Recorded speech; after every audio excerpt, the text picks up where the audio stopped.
আসসালামু আলাইকুম রহমতুল্লাহি ওবারাকাতু। দুরুদের আমল কখনো বিফলে যায় না। দুরুদের আমল শ্রেষ্ঠ আমল, যে আমল স্বয়ং আল্লাহ তাআলা ও ফেরেশতারা সবসময় করতে থাকেন। সুবহানাল্লাহ।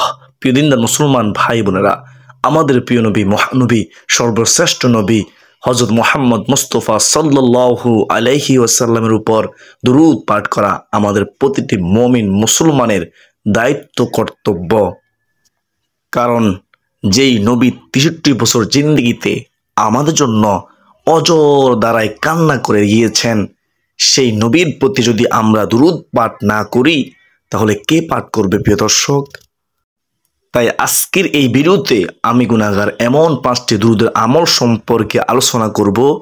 সেই ৫টি দুরূদের আমল যদি আপনারা প্রতিনিয়ত সব সময় করতে পারেন, সম্মানের সাথে মহাব্বতের সাথে নবীজির প্রেম ভালোবাসা অন্তর রেখে, ইনশাআল্লাহ হাসরের ময়দানে নবীজি সাল্লাল্লাহু আলাইহি ওয়াসাল্লামের সুপারিশ পাবেন, শাফায়াত নসিব হবে। কারণ নবীজি সাল্লাল্লাহু আলাইহি ওয়াসাল্লাম বলেন, হে উম্মত, তোমরা আমার প্রতি বেশি বেশি পরিমাণে দুরূদ পাঠ করে আমাকে সুপারিশ করার জন্য সাহায্য করো, আমি যেন তোমাদের জন্য সুপারিশ করতে পারি, শাফায়াত করতে পারি। সুবহানাল্লাহ। প্রিয় দর্শক, এই হাদিসের ব্যাখ্যা এটাই যে ব্যক্তি নবীজি সাল্লাল্লাহু আলাইহি ওয়াসাল্লামের প্রতি বেশি বেশি দুরূদ পাঠ করবে, সেই ব্যক্তিকে নবীজি সাল্লাল্লাহু আলাইহি ওয়াসাল্লাম অবশ্যই সুপারিশ করবেন ইনশাআল্লাহ। দুরূদের ফজিলত সম্পর্কে নবীজি সাল্লাল্লাহু আলাইহি ওয়াসাল্লাম বলেন, হে উম্মত, শুনো শুনো, যে ব্যক্তি আমার প্রতি বেশি বেশি দুরূদ পাঠ করবে, হাসরের ময়দানে আমার একেবারে নিকটেই সে থাকবে। সুবহানাল্লাহ সুবহানাল্লাহ। প্রিয় দর্শক, এবার একটু ভাবুন যে আপনি যদি নবীজির প্রতি বেশি বেশি দুরূদ পাঠ করেন, হাসরের ময়দানে নবীজির নিকটে থাকবেন, তাহলে সেই মুহূর্তটা কেমন হবে? যখন আপনি নবীজির কাছাকাছি থাকবেন, একেবারে নিকটে থাকবেন, একবার ভেবে দেখেন সেই মুহূর্তটা কেমন হবে, তখন আপনার কাছে কেমন লাগবে প্রিয় দর্শক? কারণ আপনার প্রিয় একজন অভিভাবক আপনার পাশে দাঁড়িয়ে রয়েছে, তখন আপনার কেমন লাগবে প্রিয় দর্শক? তো এখন যাওয়া যাক মূল আলোচনায়। সর্বপ্রথম নাম্বার, দুরূদের আমল সম্পর্কে আলোচনা করি, শুনবেন মনোযোগ দিয়ে। সর্বপ্রথম ১ নম্বর দুরূদ হলো সাল্লাল্লাহু আলাইহি ওয়াসাল্লাম, সাল্লাল্লাহু আলাইহি ওয়াসাল্লাম, সাল্লাল্লাহু আলাইহি ওয়াসাল্লাম। এই দুরূদটি বেশি বেশি করে পড়বেন। যে ব্যক্তি একবার দুরূদ পাঠ করলো, আল্লাহ তাআলা তাকে সাথে সাথে ৩টি পুরস্কার দান করেন। ১, আল্লাহ রাব্বুল আলামিন তার আমল নামায় থেকে 10টি গুনাহকে সরিয়ে দেন। ২, তার আমল নামায় আল্লাহ তাআলা 10টি নেক দান করেন, নেকি দান করেন। সুবহানাল্লাহ। ৩ নম্বরে, আল্লাহ তাআলার আদালতে তার মর্যাদা, সম্মান, ইজ্জত 10 ধাপ বাড়তে থাকে। সুবহানাল্লাহ। আপনি যদি প্রত্যেক দিন কমপক্ষে ৩ বার শুধু সাল্লাল্লাহু আলাইহি ওয়াসাল্লাম, সাল্লাল্লাহু আলাইহি ওয়াসাল্লাম, সাল্লাল্লাহু আলাইহি ওয়াসাল্লাম পাঠ করেন, তাহলে আল্লাহ তাআলা আপনার আমলনামা থেকে 30টি গুনাহকে সরিয়ে দিবেন এবং আপনাকে আল্লাহ তাআলা 30টি রহমত দান করবেন। এবং সর্বশেষ হলো, আপনাকে আল্লাহ তাআলা 30 ধাপ মর্যাদা বৃদ্ধি করে দিবেন। সুবহানাল্লাহ, আল্লাহু আকবার। প্রিয় দর্শক, আমরা প্রতিনিয়ত সব সময় বেশি বেশি পরিমাণে পাঠ করব সাল্লাল্লাহু আলাইহি ওয়াসাল্লাম, সাল্লাল্লাহু আলাইহি ওয়াসাল্লাম, সাল্লাল্লাহু আলাইহি ওয়াসাল্লাম। বেহেশতবাদী সুপ্রিয় দর্শক, ২য় নম্বর দুরূদ সম্পর্কে জানবো। ২য় নম্বর দুরূদ হলো আল্লাহুম্মা সাল্লি আলা মুহাম্মাদি ওয়া আলা আলি মুহাম্মাদ। আবার বলতেছি, খেয়াল করে শুনুন, আমার সাথে একবার পড়ুন, আল্লাহুম্মা সাল্লি আলা মুহাম্মাদি ওয়া আলা আলি মুহাম্মাদ ওয়া আলা আলি মুহাম্মাদ। এই দুরূদটি বেশি বেশি করে পড়বেন। এটা হলো ২য় নম্বর দুরূদ। কেউ যদি নবীজি সাল্লাল্লাহু আলাইহি ওয়াসাল্লামের প্রতি এই দুরূদটি বেশি বেশি পরিমাণে পাঠ করতে পারে, বেশি বেশি পরিমাণে পাঠ করে, ইনশাআল্লাহ আজ্জা ওয়া জাল্লা নবীজি সাল্লাল্লাহু আলাইহি ওয়াসাল্লামকে যখন ফেরেশতারা কবরের মধ্যে দেখিয়ে বলবে, কবরের মধ্যে নবীজি আসবে, ফেরেশতা দেখাবে, এই ব্যক্তিকে কি তুমি চেনো, এর পরিচয় তুমি কি জানো? তখন সাথে সাথে ওই ব্যক্তি বলতে পারবে, হ্যাঁ, তিনিই তো আমাদের মায়ার নবী, তিনিই তো রাহমাতুল লিল আলামিন, তাকেই তো দুনিয়াতে ভালোবেসেই তো এই দুরূদের আমলগুলো করেছি, বেশি বেশি দুরূদ শরীফ পড়েছি এই নবীজির প্রতিই তো। প্রিয় দর্শক, তখন নবীজি সাল্লাল্লাহু আলাইহি ওয়াসাল্লামকে যদি আপনি চিনে যান, আপনার আর কোনো টেনশন রইল না, আর কোনো পেরেশানি রইল না। কবরটা জান্নাতের টুকরা হয়ে যাবে, জান্নাতের বাগান হয়ে যাবে, জান্নাতি বিছানা বিছিয়ে দেওয়া হবে, আরাম আয়েশ ভোগ করতে থাকবেন কবরের মধ্যে। সুবহানাল্লাহ। তাই আসুন আমরাও সবসময় পাঠ করব, আল্লাহুম্মা সাল্লি আলা মুহাম্মাদিন ওয়া আলা আলি মুহাম্মাদ, আল্লাহুম্মা সাল্লি আলা মুহাম্মাদিন ওয়া আলা আলি মুহাম্মাদ। প্রিয় দিনদার মুসলমান ভাই বোনেরা, এখন আমরা 3 নম্বর দুরূদ সম্পর্কে জানব। 3 নম্বর দুরূদের আমল হলো আল্লাহুম্মা সাল্লি আলা মুহাম্মাদিন নাবিয়্যিল উম্মি ওয়া আলা আলিহি ওয়া সাল্লিম তাসলিমা। এই দুরূদটি জুমার দিন আসরের নামাজের পরে ওই নামাজস্থানে বসে বসে 80 বার পড়বেন। 80 বছরের গুনাহ মাফ হবে, 80 বছর নেক আমল করার সওয়াব আপনার আমলনামায় আল্লাহ রাব্বুল আলামিন দান করবেন। সুবহানাল্লাহ। আল্লাহুম্মা সাল্লি আলা মুহাম্মাদিন নাবিয়্যিল উম্মি ওয়া আলা আলিহি ওয়া সাল্লিম তাসলিমা। এই দুরূদটি আপনি সবসময় বেশি বেশি পাঠ করার চেষ্টা করবেন, বিশেষ করে জুমার দিন আসরের পরে 80 বার পড়বেন ইনশাআল্লাহ। ফেরেশতারা যখন এই দুরূদটি নবীজির রওজা মুবারকে আপনার নাম সহকারে পৌঁছে দিবেন, আপনার পিতামাতার নাম সহ পৌঁছে দিবেন, তখন নবীজি সাল্লাল্লাহু আলাইহি ওয়াসাল্লাম আপনার পিতামাতার জন্য ও আপনার জন্য প্রাণ ভরে মন ভরে দোয়া করবে মহান আল্লাহ তাআলার কাছে। এর চেয়ে সুসমাচার কি হতে পারে? সুবহানাল্লাহ।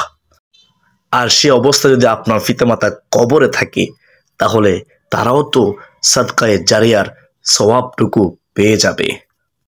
কারণ প্রিয় নবী সাল্লাল্লাহু আলাইহি ওয়াসাল্লাম বলেন, কোনো পিতামাতা যদি দুনিয়াতে নেক সন্তান রেখে যায়, সেই সন্তানগুলো যা আমল করবে সে আমলের সমান সওয়াব তার পিতামাতার কবরেও পৌঁছে যাবে। বলুন না সুবহানাল্লাহ। সদকা জারিয়া হিসেবে সন্তান যা পড়বে, আমল করবে, দুরূদ শরীফ পড়বে, সমস্ত কিছু সওয়াব আল্লাহ তাআলা কবরের মধ্যে পৌঁছে দিবেন ওই মা বাবার কবরে। সুবহানাল্লাহি ওয়া বিহামদিহি সুবহানাল্লাহিল আযীম। তাই প্রিয় দর্শক, আমরা পিতামাতার কথা স্মরণ করে হলেও আমরা বেশি বেশি পরিমাণে 3 নম্বর দুরূদটি পাঠ করার চেষ্টা করব ইনশাআল্লাহ আযাল্লাহ। প্রিয় দর্শক, দুরূদ পাঠ করলে কোনো লস নেই, কোনো ক্ষতি নেই। কারণ আল্লাহ তাআলা সূরাতুল আহজাবে বলেন, ও আমার বান্দা বান্দিরা, ও হে ঈমানদারগণ, বিশ্বাসীগণ, আমি এবং আমার ফেরেশতারা নবীর প্রতি রহমতের দোয়া করি, দুরূদ শরীফ পড়ি, তোমরাও নবীর প্রতি রহমতের দোয়া করিও সম্মানের সাথে। ইউসাল্লিমু তাসলিমা। সুবহানাল্লাহ। সারা পৃথিবীর সমস্ত মুফাসসিরিনে কেরাম তারা সবাই একমত যে এইখানে আল্লাহ তাআলা রহমতের দোয়া বলতে আল্লাহ রাব্বুল আলামিন দুরূদ পাঠের নির্দেশ দিয়েছেন। সুবহানাল্লাহ, আল্লাহু আকবার কাবীরা। এখন আমরা 4 নম্বর দুরূদ সম্পর্কে জানবো। বেহেশতের পথে সুপ্রিয় দর্শক, শুনুন মনোযোগ দিয়ে। 4 নম্বর দুরূদ হলো দুরূদ শরীফ, দুরূদে ইব্রাহিম।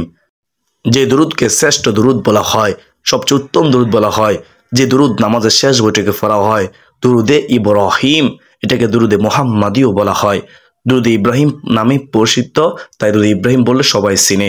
এই দুরূদে ইব্রাহিমটি পড়বেন সবাই। আল্লাহুম্মা সাল্লি আলা মুহাম্মাদি ওয়া আলা আলি মুহাম্মাদ কামা সাল্লাইতা আলা ইব্রাহিমা ওয়া আলা আলি ইব্রাহিম ইন্নাকা হামিদুম মাজিদ। আল্লাহুম্মা বারিক আলা মুহাম্মাদি ওয়া আলা আলি মুহাম্মাদ কামা বারাকতা আলা ইব্রাহিমা ওয়া আলা আলি ইব্রাহিম ইন্নাকা হামিদুম মাজিদ। এই গুরুত্বপূর্ণ দুরূদের আমল বেশি বেশি করবেন ইনশাআল্লাহ। যদি এই আমলটি করতে পারেন, রাসূলুল্লাহ সাল্লাল্লাহু আলাইহি ওয়াসাল্লাম অবশ্যই আপনাকে সুপারিশ করবেন হাশরের ময়দানে, যেদিন আপনার কেউ পাশে থাকবে না, আপনি একাকী হয়ে যাবেন। যেদিন হাসর ময়দানটা তামার জমিন হবে, সূর্য একেবারে নিকটে থাকবে, আর সে তারা চায় থাকবে না, ওই কঠিন মুহূর্তে নবীজি আপনার জন্য সুপারিশ করবে, আপনার পাশে থাকবে। সুবহানাল্লাহ। নবীজি সাল্লাল্লাহু আলাইহি ওয়াসাল্লামকে আম্মাজান আয়েশা সিদ্দিকা রাদিয়াল্লাহু তাআলা আনহা প্রশ্ন করেছিলেন, হে নবী, হাসরের ময়দানে আপনার কোটি কোটি উম্মত হবে, সেই উম্মতগুলোকে আপনি কিভাবে চিনবেন? সেইখান থেকে আপনার নেককার উম্মতগুলো আপনি কিভাবে বাছাই করবেন? তখন নবীজি বলেন, ও আয়েশা শুনো, আমি আমার ওই সকল উম্মতদেরকে বাছাই করব যাদের কপাল থেকে নূরের চলকি বের হবে। সুবহানাল্লাহ। আয়েশা সিদ্দিকা রাদিয়াল্লাহু তাআলা আনহা জিজ্ঞাসা করতেছেন, ইয়া রাসূলুল্লাহ, ইয়া হাবিবাল্লাহ, নবী গো, কি করলে নূরের চলকি বের হবে? আমার নবীজি বলেন, ও আয়েশা শুনো, আমল করলে, ওযু করলে, নামাজ পড়লে, দুরূদ শরীফ পড়লে, আল্লাহ তাআলার গোলামি করলে। সুবহানাল্লাহ। বেহেশতের পথে ইউটিউব চ্যানেল সুপ্রিয় দর্শক, সর্বশেষ নম্বর দুরূদ হলো, 5 নম্বর দুরূদটি হলো আল্লাহুম্মা সাল্লি আলা মুহাম্মাদিন ওয়া আলা আলি মুহাম্মাদ ওয়া বারিক ওয়া সাল্লিম তাসলিমা। সুবহানাল্লাহ। আমি আবার বলতেছি, শুনবেন, এ দুটি পড়বেন বেশি বেশি করে। আল্লাহুম্মা সাল্লি আলা মুহাম্মাদিন ওয়া আলা আলি মুহাম্মাদ ওয়া বারিক ওয়া সাল্লিম তাসলিমা। اللهم صل على محمد وعلى آل محمد وبارك وسلم تسليما. اللهم صل على محمد وعلى آل محمد وبارك وسلم تسليما وبارك وسلم تسليما. নবীজি বলেন, ও উম্মত, বেশি বেশি দুরূদ পাঠ করিও, তাহলে আমি নবী তোমাকে সুপারিশ করব। সুবহানাল্লাহ। যাকে নবীজি সুপারিশ করবে তাকে নবীজি হাউজে কাউসার পানি পান করিয়ে জান্নাতে প্রবেশ করাবেন। হাসতে হাসতে সে জান্নাতে চলে যাবে। সুবহানাল্লাহ। তবে সর্বোপরি কথা হলো, শুধু দুরূদ পাঠের আমল করলেই হবে না, এছাড়াও নবীজির দেখানো পথকে অনুসরণ করতে হবে, অনুকরণ করতে হবে, মানতে হবে, নবীকে ভালোবাসতে হবে। পাশাপাশি সেই পথের নাম কি?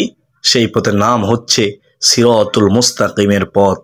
এই পথে অনুকরণ করলেই নবীজি সাল্লাল্লাহু আলাইহি ওয়াসাল্লাম হাসরের ময়দানে সুপারিশ করে জান্নাতে নিয়ে যাবেন। আপনি হাসতে হাসতে নবীজির সাথে জান্নাতে চলে যাবেন। সুবহানাল্লাহ, সুবহানাল্লাহ। আসুন প্রিয় দর্শক, আমরা সকলে মিলে এই 5টি দুরূদের আমল করি।